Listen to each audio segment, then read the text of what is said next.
Hello and welcome students, Gyanjyoti coaching সেন্টারের পক্ষ থেকে তোমাদের সকলকে আরো একবার স্বাগত। এর আগের দিনে পাঠ্যক্রমের বৈশিষ্ট্য নিয়ে বা পাঠ্যক্রমের সংজ্ঞা নিয়ে কিন্তু আলোচনা করেছিলাম। বেসিক্যালি পাঠ্যক্রম কি সেটা নিয়ে আলোচনা করেছিলাম। আজকে পাঠ্যক্রমের উপরে আরো একখানে ক্লাস তোমরা পাচ্ছ, যেখানে পাঠ্যক্রমের বৈশিষ্ট্যগুলো কিন্তু রয়েছে। ঠিক আছে, আচ্ছা, আজকের ক্লাস বা আলোচনার বিষয় শুরু করার আগে তোমাদের সাথে একটা খুব ছোট্ট ইনফরমেশন আমি শেয়ার করে নিতে চাই। তোমরা যারা 5th সেমিস্টারে রয়েছো, তো তোমাদের এই যে সেমিস্টার, এই সেমিস্টারে কোর্স ফি যেটা রয়েছে সেটা কিন্তু ধার্য করা হয়েছিল 1199। তো সেখান থেকে কিন্তু শুধুমাত্র তোমাদের কথা মাথায় রেখে 50% অফে 599 পুরো কোর্স ফি কিন্তু রাখা হয়েছে। ঠিক আছে, এবং এটা কিন্তু একটা লিমিটেড অফারের টাইম পিরিয়ডের মধ্যে চলছে। তো তোমরা একটু চেষ্টা করবে, যারা আমাদের সাথে যোগাযোগ করতে চাইছো বা আমাদের কাছে পড়তে চাইছো, তারা কাইন্ডলি একটু টাইমের মধ্যে যোগাযোগ করে নিও। আমি কিন্তু একদম শেষে তোমাদেরকে কন্ট্যাক্ট নাম্বারগুলোও দেখিয়ে দেবো। ঠিক আছে, চলো আলোচনার বিষয় তাহলে আমরা শুরু করছি। চলো দেখো কি বলা হচ্ছে, পাঠ্যক্রমের লক্ষ্য মানে বৈশিষ্ট্যগুলো যেগুলো রয়েছে, সবার প্রথম বৈশিষ্ট্য হচ্ছে লক্ষ্য এবং উদ্দেশ্য কেন্দ্রিক।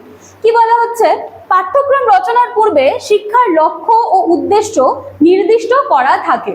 এর আগের দিনে আমি আলোচনা করেছিলাম, অনেকের কনফিউশন হতে পারে যে সিলেবাস আর পাঠ্যক্রম এই দুটার মধ্যে কি ডিফারেন্স। যারা দেখোনি ভিডিওটা কিন্তু দেখে আসবে। ঠিক আছে, আচ্ছা দেখো, পাঠ্যক্রম রচনার পূর্বে শিক্ষার লক্ষ্য এবং উদ্দেশ্য কিন্তু নির্দিষ্ট করে দিয়ে দেওয়া থাকে, যে এই যে শিক্ষা তার লক্ষ্য কি হবে বা তার কোন উদ্দেশ্যে আমার এই শিক্ষা, সেটা কিন্তু নির্ধারিত করা থাকে। ঠিক আছে, পাঠ্যক্রম হলো শিক্ষার লক্ষ্যে পৌঁছানোর একটা মাধ্যম, এবং তাই শিক্ষার লক্ষ্যগুলিকে পূরণ করার উদ্দেশ্যে নির্দিষ্ট পাঠ্যক্রম কিন্তু রচনা করা হয়।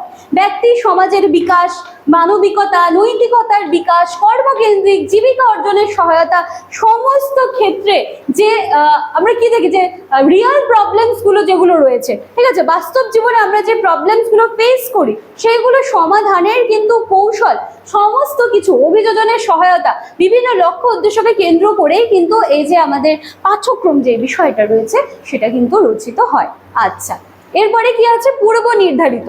পাঠ্যক্রম সর্বদা পূর্ব নির্ধারিত, যেখানে শ্রেণীর পঠন পাঠন শুরু হওয়ার পূর্বেই কারিকুলাম বা পাঠ্যক্রম সেটা কিন্তু স্থির হয়ে যায়, এবং সেই পাঠ্যক্রম অনুযায়ী ওই নির্দিষ্ট একটি ক্লাসের পঠন পাঠন সমস্ত কিছু সেই অ্যাকর্ডিংই চলে। আচ্ছা, এরপর কি, পরিবর্তনশীল। শিক্ষা একটি সামাজিক বিষয়, যেখানে সমাজ যেহেতু পরিবর্তনশীল, সমাজ কিন্তু থেমে থাকছে না, কিন্তু কন্টিনিউ চলছে, চেঞ্জেস কিন্তু চলছে। ঠিক আছে, তাই শিক্ষার লক্ষ্য এবং উদ্দেশ্য পরিবর্তনশীল হবে। তাই পরিবর্তনশীল শিক্ষার লক্ষ্যের সঙ্গে ব্যালেন্স করে পাঠ্যক্রম কিন্তু চেঞ্জ হচ্ছে, সমাজ চেঞ্জ হচ্ছে, শিক্ষার ধরন ধারণ চেঞ্জ হচ্ছে, তাহলে অবশ্যই কি হবে, পাঠ্যক্রম কিন্তু চেঞ্জ হবে। সামাজিক পরিবর্তন, প্রযুক্তির উন্নতি, জীবিকার ক্ষেত্র পরিবর্তন, আদর্শগত পরিবর্তন, সমস্ত দিকে বিভিন্ন ধরনের পরিবর্তনের সঙ্গে ব্যালেন্স রেখে পাঠ্যক্রম কিন্তু ইকুয়ালি চেঞ্জ হচ্ছে। আচ্ছা, এবার কি আছে, শিক্ষার্থীর সামর্থ্যের উপর নির্ভরশীল। বলছে পাঠ্যক্রম রচনার সময় শিক্ষার্থীর বয়স এবং সেই অনুপাতে তার সামর্থ্যের উপর সর্বাধিক গুরুত্ব কিন্তু প্রদান করা হয়, যে কোন শ্রেণীর কোন বয়সের বাচ্চা কিভাবে সেই বিষয়গুলোকে নিতে পারবে সেগুলো কিন্তু দেখা হয়। শিক্ষার্থীর সামর্থ্য ভিত্তিক পাঠ্যক্রম যদি রচিত না হয়, তাহলে কি হবে, শিক্ষার মূল লক্ষ্য কি সাকসেসফুল হবে, সেটা কিন্তু ব্যর্থ হয়ে যাবে। ঠিক আছে, সেজন্য কিন্তু বলা হচ্ছে শিক্ষার্থীর বয়স এবং সেই অনুযায়ী সেই রেশিওতে তার সামর্থ্য কি সেইগুলো কিন্তু দেখা হবে। তাই বিভিন্ন ধরনের সামর্থ্যের অধিকারী শিক্ষার্থীদের জন্য সাধারণ সূত্র নির্ধারণ করে সামর্থ্যের সঙ্গে ব্যালেন্স করে তারা যেভাবে যেই বয়সে যে বিষয়গুলো যেভাবে নিতে পারছে সেভাবে পাঠ্যক্রম তৈরি করে দেওয়া হবে। আচ্ছা, এরপরে কি, অভিজ্ঞ ব্যক্তিদের দ্বারা নির্মিত। পাঠ্যক্রম রচনার দায়িত্বে কে থাকবে, এক্সপিরিয়েন্স পার্সন যারা থাকবে, অভিজ্ঞ ব্যক্তিবর্গ থাকবে। শিক্ষা বিজ্ঞানী, মনোবিজ্ঞানী, পরিবেশবিদ, প্রশাসক, অভিজ্ঞ শিক্ষক, সমাজবিজ্ঞানী, দার্শনিক প্রমুখ বিভিন্ন মানে কি বলবো যে বিভিন্ন ফিল্ড থেকে বিভিন্ন অভিজ্ঞ ব্যক্তিবর্গ কিন্তু সামগ্রিকভাবে পাঠ্যক্রম রচনার ক্ষেত্রে কিন্তু নিজেদের দায়িত্ব পালন করবে। দেন কি দেখবো আমরা, মূল্যায়ন সাপেক্ষে। পাঠ্যক্রম সর্বদা কিন্তু মূল্যায়ন সাপেক্ষে, ঠিক আছে। পাঠ্যক্রমের যে মূল্যায়ন সেটা দু প্রকার, কি কি দেখো, একটা হচ্ছে প্রস্তুতিকালীন এবং আরেকটা হচ্ছে চূড়ান্ত মূল্যায়ন, ঠিক আছে। দুটা পর্যায়ে আমরা দেখতে পেলাম। মূল্যায়নের মাধ্যমে কি হবে, শিক্ষার্থী কতটা জানতে পেরেছে, তার বোধগম্যতার স্তর কোথায় পৌঁছেছে সেটা আমরা জানতে পারবো। এছাড়াও পাঠ্যক্রমের লক্ষ্য উদ্দেশ্য কতখানি কার্যকর হলো সেটাও জানার জন্য কিন্তু মূল্যায়ন অত্যন্ত গুরুত্বপূর্ণ। কোন একটা বিষয় পড়ানোর পরে আমরা কি করি, সেটার উপরে একটা এক্সাম নিই, এক্সামে দেখে আমরা বুঝতে পারি যে সেই বিষয়টা কতটা আয়ত্ত করতে পেরেছে। তো এটাই সেটা। আচ্ছা, আদর্শগত ভিত্তি। প্রতিটা পাঠ্যক্রম একটি নির্দিষ্ট আদর্শের ওপরে কিন্তু প্রতিষ্ঠিত থাকে। এই আদর্শ সমাজ, দর্শন, নৈতিকতা, মূল্যবোধ ইত্যাদি নিরীক্ষে প্রযুক্ত হয় এবং যেমন আধুনিক পাঠ্যক্রম কিন্তু গণতান্ত্রিক আদর্শের উপর প্রতিষ্ঠিত।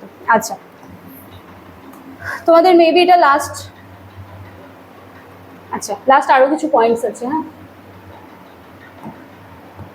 দেখো এক সেকেন্ড।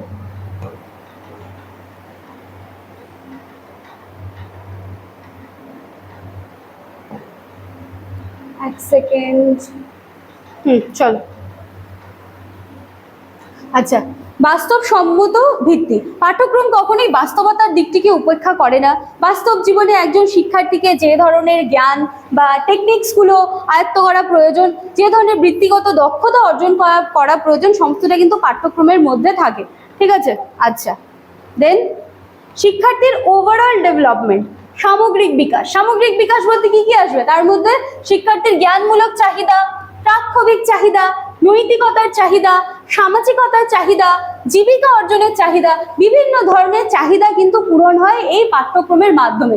যার ফলে কি হচ্ছে, শিক্ষার্থীর কিন্তু সমস্ত দিকের ডেভেলপমেন্ট হবে, সমস্ত দিকে। সেটাকে কি বলা হয়, সামগ্রিক বিকাশ বলা হয়। আর কি, তাত্ত্বিক ও ব্যবহারিক ভিত্তির মেলবন্ধন। পাঠ্যক্রমে এই যে থিওরি এবং প্র্যাকটিক্যাল যে দিকটা বলি না আমরা, তাত্ত্বিক এবং ব্যবহারিক দিক, তার কিন্তু একটা কি বলবো যে তার একটা মেলবন্ধন ঘটানো হয়, ঠিক আছে। তাত্ত্বিক দিকের মাধ্যমে শিক্ষার্থীদের বিভিন্ন বিষয়ে তত্ত্বগত ধারণা উপলব্ধি করে এবং যেটা ব্যবহারিক দিক রয়েছে সেটাকে কি করবে, বাস্তবে প্রয়োগ করবে। বাস্তবে প্রয়োগ করার কৌশল আয়ত্ত কিন্তু করতে শেখে। আর কি আছে, মনোবৈজ্ঞানিক নীতির উপর প্রতিষ্ঠিত। বলছে একটি পাঠ্যক্রম রচনার ক্ষেত্রে মনোবিজ্ঞান সর্বাধিক প্রভাব বিস্তার করে। পাঠ্যক্রম রচনার পূর্বে শিক্ষার্থীর বয়স, মেধা, যোগ্যতা, সামর্থ্য, চাহিদা সমস্ত বিষয় কিন্তু নির্ধারণ করতে মনোবিজ্ঞান সব থেকে গুরুত্বপূর্ণ ভূমিকা পালন করে। আর কি আছে, কর্ম অভিজ্ঞতার গুরুত্ব।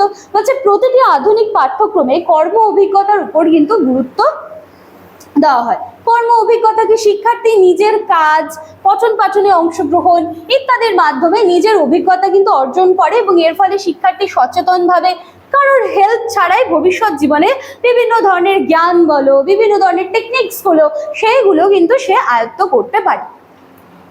ক্লিয়ার?